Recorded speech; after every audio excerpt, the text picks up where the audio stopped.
আমার ফুফু যখন বেঁচে ছিল তখন পুলিশ দেখলে আমার ফুফু অনেক ভয় পাইত।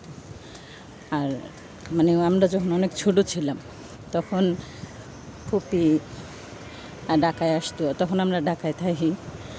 সো আমরা ঢাকায় যখন থাকি আমার ফুফু আসে, ফুফু আসার পরে ধরেন মানে আমরা যখন ঢাকায় আসি তখন ফুফু আসছিল, আসার পরে দেখে কি মারামারি, হাই রে মারামারি, আমাদেরকে নিয়ে আমরাও ভয় পাইতাম। তখন পুলিশ আমাদেরকে নিয়ে একদম লুকাইয়া গেছে, খাটের নিচে লুকাইয়া গেছে। ফুপির অনেক মিস করি, ফুপি অনেক ভালো মানুষ, ফুপি খুবই ভালো মানুষ ছিলেন উনি, কারণ উনি আমাদেরকে খুব ভালোবাসতেন। দুইটা ফুপির চাইতে আমার বড় ফুপিরে খুব ভালো লাগতো, কারণ উনি আমাদেরকে খুব আদর করতো।